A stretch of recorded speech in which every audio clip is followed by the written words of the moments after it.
Hello everyone! Walpurgisnacht is upon us once more, Manager, with an abnormality suppression this time, against the Knight of Despair. Yes, somehow he breached.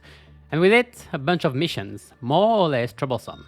So here's for you, a guide of the event, first detailing the fight and its mechanics, and then going over the different missions. So let's not dilly-dally anymore and get into it. The stage this time is a boss fight against a single abnormality, the Knight of Despair. The fight starts simple, with just the Amno to deal with. This Amno likes to inflict sinking with its skills, as well as cold black tears, which will increase their powers, even using a big AoE if one of your sinners get a bit too much of those. Your first goal is to stagger it, so dealing about 200 damage. On the second turn of the fight, however, a surprise will come to help you. The Queen of Hatred herself. She will act as her own unit like another ID, having both charge and rupture infliction. Once the knight is staggered, Phase 2 begins. She'll summon 3 swords to act as HADs, and will become close to invincible, with both 10 protection and a massive shield. One of the swords will get a mark, getting 2 slots, attack weight, and unbreakable coins. The goal is to destroy the marked sword, so it will impale the knight, and transfer the mark to another sword. Rinse and repeat until the knight gets impaled 3 times, and it will be staggered and weakened, so it's your time to beat it up. Usually, in a turn or 2 you can kill it easily. Meanwhile though, starting the second turn after the sword spawn, Queen of Hatred will start charging her magical Arcana, using a block and gaining shield. If the shield is broken while charging, she will live. After 3 turns of charging, she will use Arcana save on the following turn, so from the first turn of the phase, it will be on turn 5. On easy, the skill will end the fight no matter the knight's health as long as it got pierced by the 3 swords, but on hard only when it's under 600 HP as well. If it fails to kill, you'll be debuffed for the rest of the fight. You don't have to kill the Amno that way, but you would want it to kill anyway for the missions. There aren't many differences between easy and hard in the fight itself. The big difference is on the swords. On easy they are the same, however on hard they'll be different, each one with a different weakness, while being resistant to the other 2. The hard breaking is weak to blunt, the hard tearing to slash, and the hard piercing to pierce. They also use skills with the physical type they are weak to for reference. The first sword to get the mark seems to always be the one with the type which dealt the most damage to the knight, or at the very least staggered it. So if most of your team inflicts blunt damage, the first sword to get the mark should be the hard breaking one. Once destroyed, another random will get the mark, but get the weaknesses of the destroyed sword as well, so in the case I mentioned, it'd be blunt. Otherwise they are mostly stronger, especially against ISP IDs, so most of them, and swords will focus Queen of Hatred while charging, so be careful. While we are at it, here are the weaknesses of the knight and swords, at least for the sins. As you might see, the knight doesn't have real weaknesses, so most of the choice for sins will be based around the swords. As you can see, they are mostly weak to pride and envy, with a bit of gloom. Due to their nature as multiple targets as well, poise and charge tend to be good archetypes against those. Lastly, I have to mention the 2 buffs for the fight. Yes, because we have not 1, but 2 buffs, the captain and the model employee. The first deployed ally will be the captain, getting a second slot as usual, inflicting more keywords potency, as well as gain more poise potency, not count, and charge count, not potency. They'll also get more ego resources when killing enemies, so here the sword, get a damage bonus on 3 attack weight or more base skills, and most importantly replace one of the skill 1 by a skill 3, doubling the amount of them you'll get. The second deployed ID is the model employee, getting the keyword infliction buff, but not charge or poise gain, as well as the ability to avoid corrosion once. Also the new Rodion ID would get a damage buff with it because why not? Not like she needs it. Now about a few hints and strategies. Funnily enough, while the start of the fight is the simplest part, it can be quite decisive, as missing clashes will not only not increase your SP, but it loves inflicting sinking, so it might doom your unit for the rest of the fight already, especially since it can roll pretty high easily later on, and you will often switch phases in 3 turns or less. So bringing some kind of SP support can help with that. As mentioned earlier, during the second phase, the first sword with a mark should always be the one with your most prevalent damage type, so focusing on one damage type for your team to ensure the kill and avoid dealing too much to the other is probably better. While Unbreakable with sinking is insanely scary, passives are on the enemies to avoid proccing it with their cracked coins. And talking about sinking, keywords have their strengths halved against the knight, even though the strongest teams might still bypass some of it. But due to it and the number of targets, some of the base choices include Poise and Charge, who are not affected, or a bunch of Generalists. Keywords teams can obviously work, but we rely mostly on the strength of the IDs themselves. The fight becomes a DPS check to kill all the swords and put the knight in range of Queen of Hatred's skill, as you have 4 turns to kill the swords, and then on hard, have to deal enough damage on the knight to put it under 600 HP, which, depending on the conditions, might be hard to accomplish in 1 turn. But more on this while specifying the missions. Due to the sinking and swords SP conditions, minus coin IDs are more appreciated, but they are few and far between, for better or worse, especially if you don't have the new ones. A reminder that bringing only 5 IDs will give another slot for your welfare employee on turn 2 if you want. Last, if you wanna really speed up the fight, strats have been found to 2 or 3 turn the fight, including Rupture or Pierce guns, able to brute force and end the fight before the start of phase 2, or even at the start of it. 10 protection is nothing in the face of 400% damage multipliers. However, you won't be able to complete most missions with those strats, unfortunately. Now that you know how to beat up a poor innocent despairing knight, let's check out the missions. First, here's the list for the easy one. I won't go into details for them, as if you can clear the hard ones, you can definitely clear the easy ones, as they are all copies or downgraded versions. So let's go into the hard list already.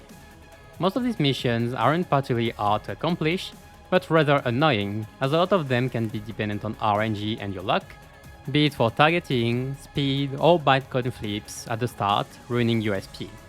I will be going into details for most of them, giving advice on what to play and how to maximize your chances. So first of all, the more easy ones. Clear the encounter without any ally getting to minus 45 SP is pretty easy, as long as you don't get hit by sinking effects too much. Reminder that the welfare employee buff doesn't prevent getting to minus 45 but resets it, so don't rely on it. In the same vein, not getting 10 plus cold black tears can also be done easily.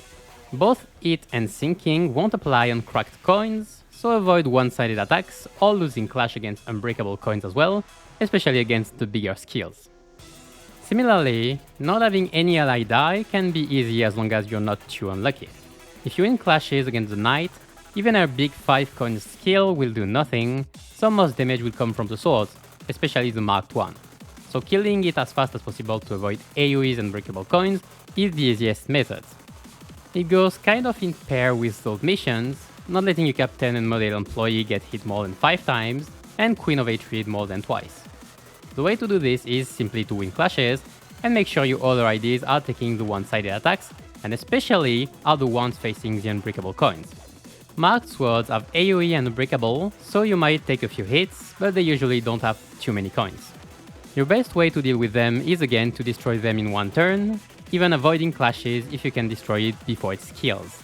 Swords will also prioritize Queen of Hatred while she is charging, so be careful to redirect those. Since there are many attacks coming with the sword, you'll likely get unopposed attacks on you. Be sure they are not on your captain, model employee or Queen of Hatred, and careful to damage received. Evades can be your best friends here, able to avoid multiple attacks, as well as good tanks. Remember the order of attacks is based on speed, and then left to right skills. Next, a few missions require you to use specific IDs. Have your welfare team model employee inflict 20 or more sinking or rupture potency with its skills in an encounter. 20 with the buff is actually not that much, as long as your ID can inflict some sinking or rupture frequently enough, so just make sure you can. Complete the encounter with your captain surviving with 5 plus charge potency. This one is more tricky, because you need an ID able to get charge potency. So here are your choices. Getting to 5 potency isn't itself too hard, since you have double slots and skill 3, so you can easily stack up charge and spend it. Dawn's new ego can be used for it as well, but without at least W Corp, I wouldn't risk it. Finally, using 5 minus coin skills in an encounter requires you to have them.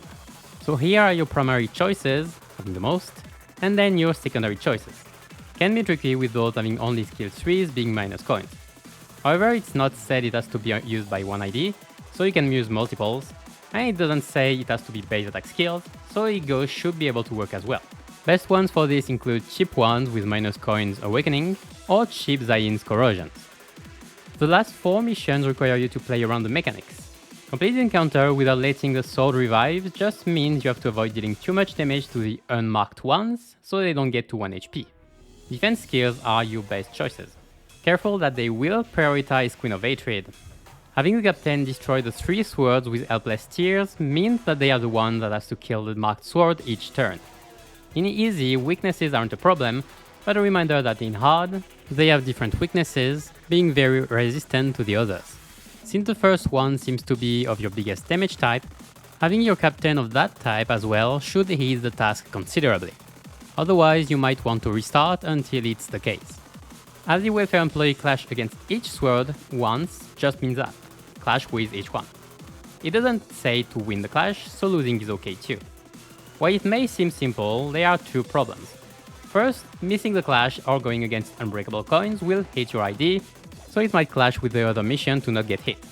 Second, due to the nature of the phase being a DPS check to get the knight in range of Arcana Slave in 5 turns, you might want to clash with 1 each turn.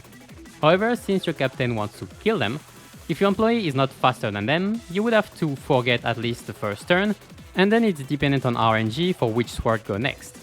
Overall, you might want to do this one in another run to avoid complications, or have to forego another mission. Otherwise, I can just advise getting a faster ID for this, especially those with haste. Last, have Arcana Slave suppress the knight. As I said, as long as Queen of Hatred is not interrupted and removed from the fight from losing its shield, it will happen on the last skill of turn 5 of the second phase. So you have to make sure the knight is staggered from the swords by turn 5, and in hard also make sure that it's under 600 HP. By the way, it being staggered on turn 4 is okay since it will chain stagger it again. Overall, there's no more trick, make sure the queen stays safe, kill the sword each turn if you can. You have 1 turn of leeway, but it would only give you 1 turn to deal enough damage to the knight, which can be tricky depending on your comp. Though with the damage buff from the stagger, it is possible. To conclude this guide, I'd like to give a few teams to do the missions.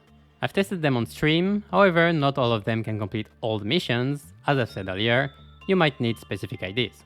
So I could make it with Blood Fiends, Whistles being a good way of getting SP early, though the knight has a ton of coins. Burn can be done too, by having pretty easy conditionals on the knight with burn stacked. Charge is one of the easiest, potentially completing most missions, and doing high damage with envy skills. Sinking is also once more a strong option due to high damage and strong IDs. I haven't tried Rupture and Pose, but seeing the 2 or 3 turns results, I have no doubt they can do a lot of missions. And, to be fair, even a bunch of strong generalists can do it. The trick is just to follow the mechanics and focus on each mission you want to fulfill. I would advise going for several runs to complete the missions, as doing all of them at once can be overwhelming. As long as you have a few good ideas, I'm pretty sure you can do all the missions bit by bit. As I said, the fight can be a bit of a DPS check at times, hence the good ideas, and also you might want some tankiness. Yeah, forget most 2 stars and all the ideas. And at the end of this video. Thanks for watching. Final message, finally Walpurgisnacht. So take all the stuff you need, as you won't see it for the next few months. I got overall luckier this time, getting all the stuff in 140 pulls, so I can save a bit more for the end of the year collab. I don't know yet what video I'll do for the rest of the season, outside of shorts and streams, but I'll keep you informed on the community tab, so subscribe for news and all. In any case, see you next time, and keep your sanity high in this slow descent into the inferno.